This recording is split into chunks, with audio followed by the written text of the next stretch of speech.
Hello viewers, Sahera কিচেনে সবাইকে স্বাগত। আজ আরেকটি নতুন রেসিপি নিয়ে হাজির হয়েছি বন্ধুরা। সেটা হলো নতুন আলুর দম। কিভাবে বানিয়েছি চলুন দেখে নেওয়া যাক। আমি এখানে কিছুটা পরিমাণে নতুন আলু ভালো করে ধুয়ে নিয়ে প্রেসার কুকারে নিয়ে নিয়েছি।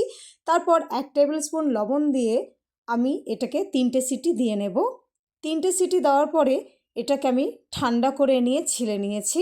ছেলা হয়ে গেছে। এদিকে আমি কড়াইয়ে তেল দিয়েছি। তেল দেওয়ার পরে সেই ছিলে নেওয়া আলুগুলোকে আমি এর মধ্যে এক এক করে অ্যাড করব, দিয়ে দেব। আর অল্প একটু লবণ আর অল্প একটু হলুদ গুঁড়ো দিয়ে আলুটাকে লালচে করে আমি ভেজে নেব।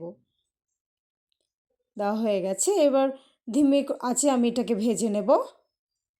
লালচে লালচে করে ভাজা হয়ে গেছে। এরপর আমি এই আলুটাকে তুলে এক সাইডে রেখে দেব। এরপর সেই কড়াইয়ে আমি আরও কিছুটা পরিমাণে তেল দিয়ে প্রথমে দিয়ে দিলাম একটা শুকনো লঙ্কা ফাটিয়ে রেখেছিলাম হাত দিয়ে, সেটা দিয়ে দিলাম 2টো তেজপাতা, গোটা গরম মশলা আর পেঁয়াজ কুচি।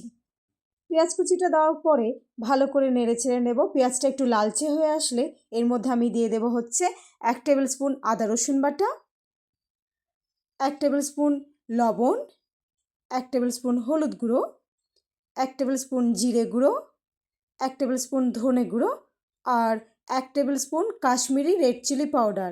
কাশ্মীরি লাল লঙ্কার গুঁড়ো এটা রঙের জন্য দেওয়া হয় বন্ধুরা, এতে ঝাল হয় না, ঝাল লাগে না আর কি। দিয়ে ভালো করে আমি মিশিয়ে নেব।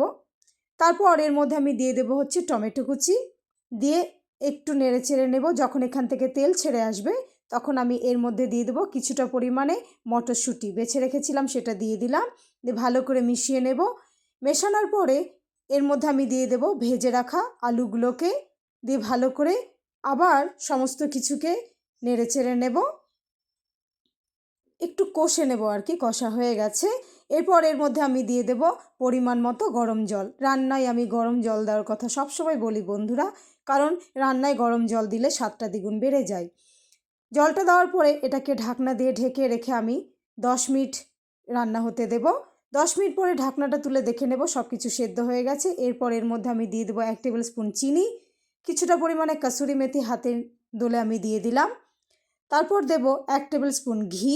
ঘিটা অপশনাল নাও দিতে পারেন, আমি দিয়েছি, স্বাদটা বেড়ে যায়, ভালো লাগে খেতে আর কি। আর দিয়ে দিলাম 1 টেবিল স্পুন গরম মশলার গুঁড়ো। দিয়ে ভালো করে মিশিয়ে নেব। আমাদের তৈরি নতুন আলুর দম বন্ধুরা।